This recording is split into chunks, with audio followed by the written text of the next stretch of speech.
about a year and a half since we showed anything from The Last of Us Part 2. In that time, we've really been kind of like heads down, quiet, because we want to make sure we have the proper time to do this game justice.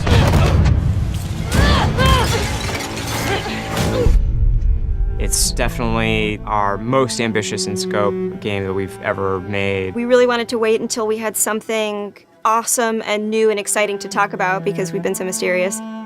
Outbreak Day has always been a way for us to communicate with the fans about The Last of Us. It was like the day the outbreak happened in the fictional world of The Last of Us. And once we had this opportunity to line everything up for Outbreak Day, or in this case, kind of an Outbreak Week, we decided to put out a story trailer with the date of when the game's coming out, and then show the press actual gameplay, let them get hands-on with the game.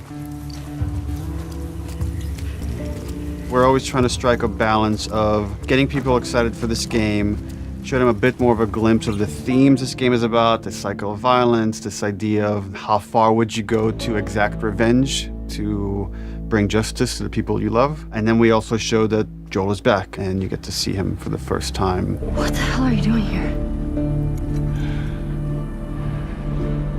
You think I'd let you do this on your own? So we're coming into that first demo in wintertime where snow covers much of the ground, much of the buildings, all the surrounding areas. We see what's life like 25 years after a pandemic has wiped out most of mankind.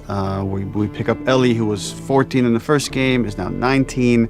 She's living in the city, Jackson. Which is where Ellie and Joel have been living for the past 4 years in this sweet settlement. What we come upon is their regular day-to-day life. We're coming in on Ellie and Dina, her best friend, patrolling the outskirts of Jackson, looking for infected to clear out to keep the area safe. Ellie and Dina at this point have been friends for several years, but there's been underlying romance between these two characters. From the demo we put at E3, where you saw this festival and this dance, and these two characters kissed for the first time, this demo takes place the day after.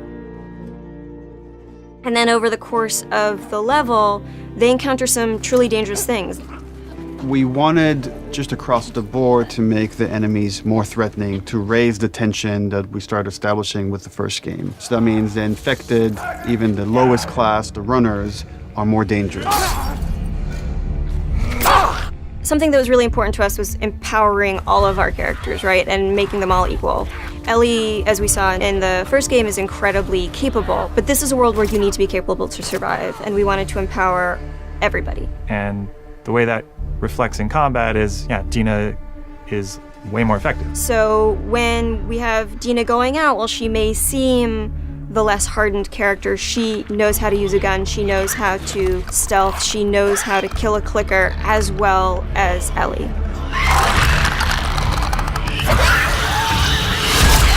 When we were looking to expand on The Last of Us 1 to The Last of Us 2, one of the things that jumped out as being an avenue that was really worth exploring was traversal. Ellie is so much more agile, kind of more athletic, that it seemed like we should really pursue this whole avenue of gameplay. Introducing like a real jump, like a real arcing jump, has allowed us to make for much more interesting puzzles, more interesting vertical environments, and can frequently integrate well into combat setups as well. She's able to move quickly in a lot of different ways. She can dodge attacks.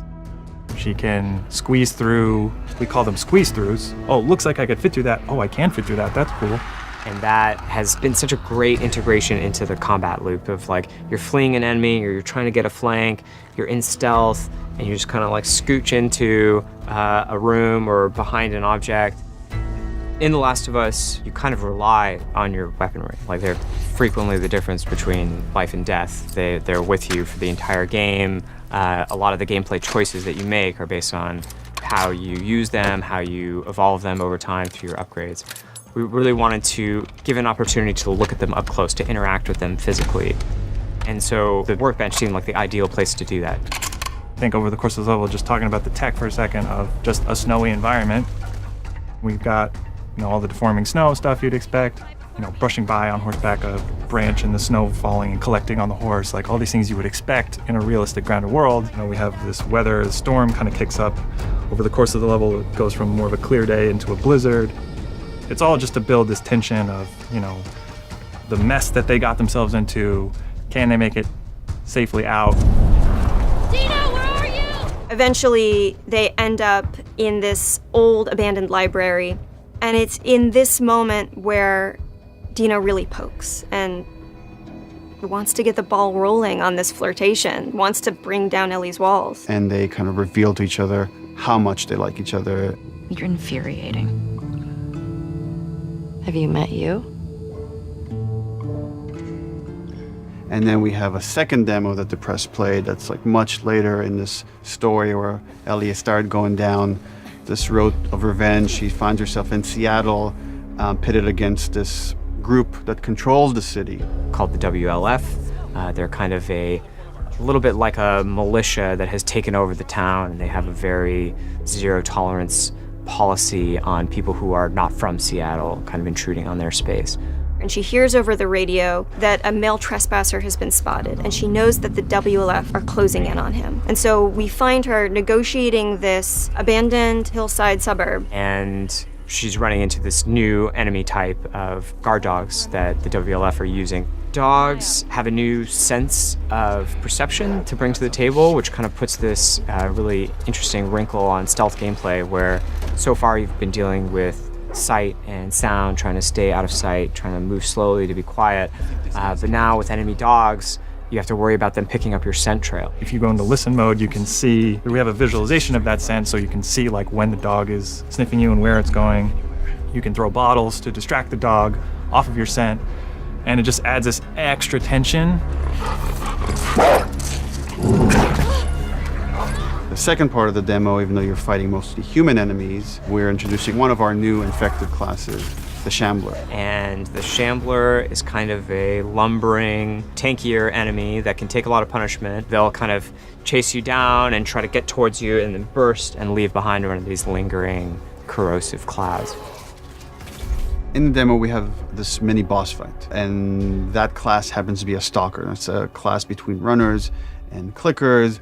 It's a class that can hide and run away, and we wanted to do a lot more with them in this game. And because we have this evade mechanic, you can kind of go toe-to-toe with someone, and we can have these boss fights that we weren't able to have before. So you guys can go back and forth and exchange combos and evade each other and slam each other onto like desks, and we can now render all these physics objects, and it's all done in service of just grounding you more in this world, making you more immersed in this fight and feel like Ellie's barely surviving by the edge of her abilities.